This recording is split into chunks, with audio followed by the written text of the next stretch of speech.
Allora, torniamo a noi. Abbiamo degli esempi pratici, dei casi, dottore, che così possiamo renderci conto di cosa stiamo parlando. Sì, alcuni esempi insomma piuttosto emblematici. Preliminarmente mi riallaccio a quello che diceva il dottor Polato sulle procedure di accertamento tecnico preventivo che è introdotte dalla legge Biancogelli, insomma come si svolge la nostra attività quando siamo nominati dal giudice. Noi chiaramente da una volta che abbiamo prestato il giuramento di rito e ci è stato conferito l'incarico, disponiamo un accertamento medico-legale sulla persona alla presenza di tutti i consulenti delle parti. Chiaramente abbiamo la possibilità di acquisire per via telematica i fascicoli prima, studiare il caso e presentarci poi all'incontro già almeno in parte pronti, sentire le parti. Questo è importante perché se noi siamo già in grado di dare un nostro giudizio, noi, il medico legale e lo specialista, questo può essere utilizzato per cercare di tentare la conciliazione tra le parti, che è proprio obbligatoria e ci viene proprio richiesto dal giudice di tentare la conciliazione tra le parti.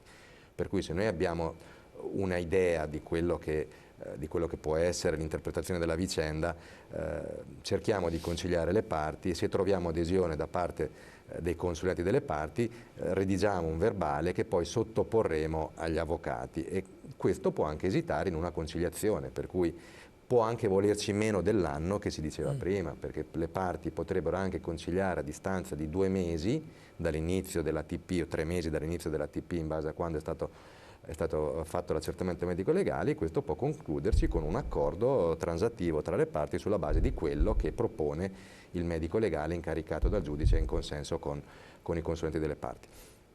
Io ho portato alcuni esempi di casi giunti alla mia osservazione in ambito di responsabilità sanitaria. Il primo è quello apparentemente più banale, cioè l'intervento a carico di una parte del corpo diversa da quella che si doveva operare. Questo è il caso di un occhio che è stato operato l'occhio, un trapianto di cornea fatto sull'occhio sano, comunque su quello meno malato invece che su quello realmente malato. Da dove nasce un simile errore? Perché può sembrare banale, però dobbiamo ricordare una cosa, che ad esempio il chirurgo quando va in sala operatoria ha solo quella parte esposta, nel senso che c'è il telo, il famoso telo, per esempio nel caso dell'occhio è scoperto solo l'occhio, cioè solo l'occhio è scoperto perché tutta l'altra parte del corpo è avvolta nel telo.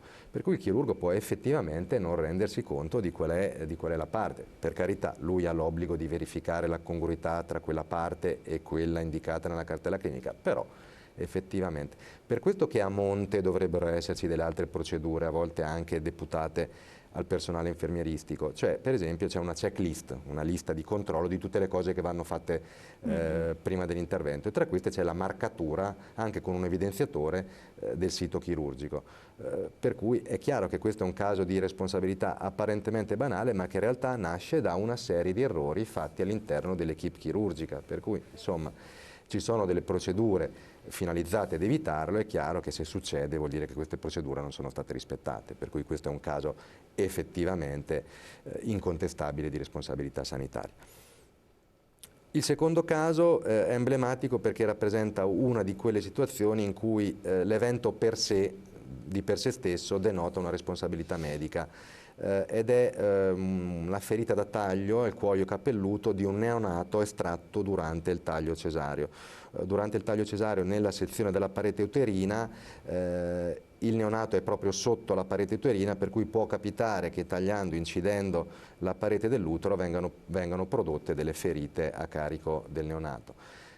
Generalmente si tratta comunque di ferite superficiali, di piccole entità che non danno dopo una medicazione nessun problema. In questo caso invece si trattava di una ferita del cuoio capelluto, cioè della cute della testa del neonato, piuttosto profonda e anche piuttosto lunga. Per cui è chiaro che un evento di questo tipo depone per un mancato rispetto di tutte quelle norme di cautela da parte del chirurgo, per cui anche questo caso insomma, è un caso in cui la responsabilità medica...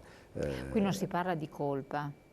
Si parla sempre di colpa, chiaramente, si parla sempre di colpa perché comunque il dolo nella responsabilità medica, per fortuna, sì, io credo che non esista, insomma, ecco, non esiste, ecco, per cui si parla comunque di una colpa, poi sta ad altri graduare questa colpa ai fini Qui stiamo sanzionatori. parlando sempre comunque di cause intentate civilmente. Sì, sì, questa è sempre una causa intentata civilmente, insomma, però poi anche lì per le rivalse, eccetera, insomma, è anche la gradazione della colpa che ha il suo valore.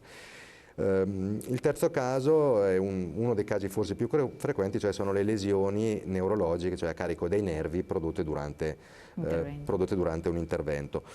In questo caso si trattava di una lesione del nervo femorale durante l'asportazione di utero ad una signora. C'è una certa vicinanza topografica tra il decorso del nervo femorale e la sede operatoria. Queste lesioni vengono prodotte generalmente però non tanto per il taglio del bisturi o degli altri strumenti, quanto per l'azione dei divaricatori, che sono degli strumenti utilizzati per ampliare la visuale operatoria.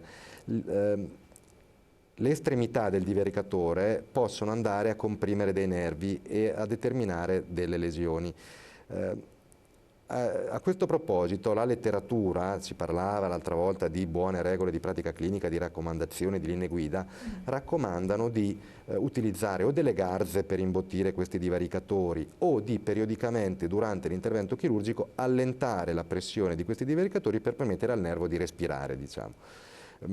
In questo caso è stata prodotta questa lesione, l'intervento aveva avuto anche una durata leggermente superiore al previsto, per cui era anche credibile, e nel registro operatorio non c'era attestazione che avessero rispettato queste cautele.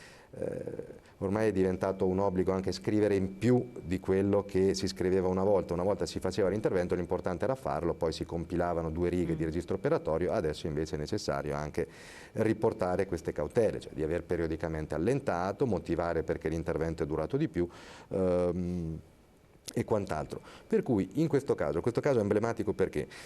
Perché magari lo hanno fatto, ma non è stato scritto, per cui quella che potrebbe essere in realtà una complicanza inevitabile dal punto di vista medico, legale e giuridico diventa un errore, perché è impossibile. Perché non è stato scritto. Perché non è stato scritto, per cui è impossibile dimostrare di avere effettivamente attuato tutte le cautele per evitare questo errore, per cui potrebbe in realtà trattarsi di una complicanza, ma che dal punto di vista medico, legale e giuridico diviene un errore. L'ultimissimo caso è quello delle infezioni ospedaliere. Anche questo è frequente. Questo è frequente, è piuttosto frequente, dove comunque presuntivamente c'è una responsabilità da parte della struttura, perché c'è la cosiddetta responsabilità oggettiva, perché la struttura sanitaria ha l'obbligo di sorvegliare sull'espletamento dei protocolli. Però bisogna distinguere tra le infezioni che derivano dall'esterno, cioè dall'ambiente, dalle mani degli operatori, dai bisturi, dall'apparecchiatura che si utilizzano, dall'ambiente della sala operatoria, e da quelle che invece il paziente ha e che in occasione di alcuni interventi divengono patogene, insomma, determinano la malattia. Questo è importante perché? Perché per evitare le infezioni che vengono dall'esterno c'è tutta una serie di procedure, sterilizzare, e le dobbiamo dimostrare poi, per cui ci vogliono anche ad esempio le etichette degli sterilizzatori che quel giorno hanno funzionato e hanno sterilizzato la struttura. Questo però è importante per le infezioni che vengono dall'esterno. Se noi dal punto di vista medico-legale stabiliamo che un'infezione in realtà viene dal paziente, è sufficiente aver fatto la cosiddetta profilassi, cioè aver dato l'antibiotico al paziente prima dell'intervento o subito prima dell'intervento, e di aver disinfettato la ferita, in modo da impedire che un batterio magari che è sulla pelle dello stesso paziente entri dentro e diventi poi virulento, diciamo così. Per cui questo è diverso, per cui noi dobbiamo, una volta che abbiamo stabilito che l'infezione in realtà viene dalla cute e dalla pelle dello stesso paziente, non abbiamo più l'obbligo di dimostrare che lo strumentario era sterilizzato o quant'altro, cosa che invece abbiamo e dobbiamo dimostrarlo se l'infezione deriva dall'esterno, cioè dalle mani dell'operatore piuttosto che dalla sala operatoria. L'ultima cosa sono gli errori da curva di apprendimento, l'ultimissima cosa, nel senso che comunque chiaramente sbagliando si impara, questo è un motto popolare. Però non dovrebbe succedere, però dobbiamo anche noi essere in grado di riconoscere se un errore è un errore da curva di apprendimento, cioè nel senso che è un errore, tra virgolette, scusabile per alcuni aspetti, dal punto di vista medico-legale, rispetto ad un errore che invece abbiamo fatto un esempio prima, quello della lesione del cuoio capelluto. Però il paziente non ha né colpa né pena che là ci sia stato un medico. Assolutamente, è un errore, però insomma è anche giusto capire che si tratta di un errore da curva di apprendimento, questo anche per chi ha poi l'onere di giudicare. Chiarissimo. Io vi ringrazio, abbiamo chiuso anche questo capitolo estremamente importante, anche interessante, in modo che ci sia consapevolezza anche in quest'ambito. Buon lavoro a entrambi, grazie molte. Grazie a voi telespettatori, naturalmente come sempre la puntata andrà in onda anche sul web, dove potrete rivederla sul nostro sito www.gruppotv7.com. Grazie, arrivederci, a domani.